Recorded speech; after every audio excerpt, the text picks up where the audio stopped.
Setelah gelombang protes publik meluas dan bahkan memakan korban jiwa, partai politik mulai menunjukkan sikap. Sejumlah partai seperti Golkar, PAN, dan PKS kini menyatakan siap dievaluasi soal tunjangan dan fasilitas yang selama ini melekat pada anggota DPR. Langkah itu muncul setelah unjuk rasa besar terjadi pada 25 dan 28 Agustus 2025 di depan gedung DPR Jakarta. Aksi massa saat itu dipicu oleh pemberian tunjangan perumahan anggota DPR yang dinilai terlalu berlebihan di tengah situasi ekonomi masyarakat. Kemarahan publik semakin meluas setelah beberapa anggota DPR mengeluarkan pernyataan yang dianggap tidak berempati. Sayangnya, unjuk rasa tersebut berakhir ricuh. Di tengah situasi panas itu, Golkar melalui akun Instagram resminya menginstruksikan agar seluruh anggota DPR dan DPRD menjaga kepatuhan, tidak berjarak dengan rakyat, serta menghindari gaya hidup pamer.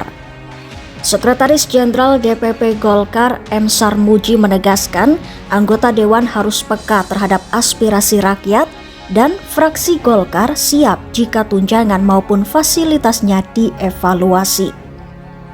Instruksi serupa juga datang dari Partai Amanat Nasional atau PAN.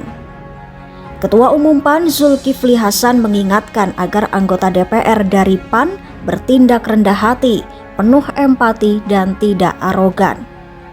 Zulkifli juga menyatakan anggota DPR maupun DPRD dari PAN harus siap jika status, posisi, tunjangan maupun fasilitasnya ditinjau ulang. Sementara itu, Partai Keadilan Sejahtera atau PKS mengambil sikap lebih tegas. Sekretaris Jenderal PKS Muhammad Khalid menyatakan dukungan atas peniadaan tunjangan rumah DPR. PKS juga mendorong agar RUU perampasan aset segera dibahas sebagai bagian dari agenda pemberantasan korupsi. Selain itu, PKS meminta aparat penegak hukum lebih persuasif dan humanis dalam menjaga ketertiban. Dari pihak pimpinan DPR sendiri, Ketua DPR RI Puan Maharani menegaskan bahwa tunjangan rumah anggota DPR hanya berlaku sampai Oktober 2025, selaras dengan pernyataan Wakil Ketua DPR dari Gerindra, Sufmi Dasko Ahmad.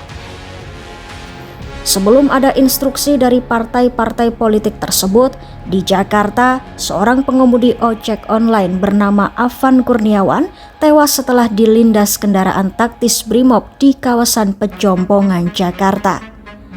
Peristiwa itu memicu aksi susulan di berbagai daerah, salah satunya di Makassar yang berujung kebakaran gedung DPRD. 3 orang pun dilaporkan tewas akibat terjebak asap dan api. Kini, publik menanti apakah sikap partai politik ini hanya sebatas pernyataan atau benar-benar diwujudkan dalam kebijakan nyata. Gelombang protes yang meluas menjadi sinyal kuat bahwa rakyat menuntut wakilnya lebih sederhana, empatik, dan tidak berjarak dengan kehidupan masyarakat sehari-hari.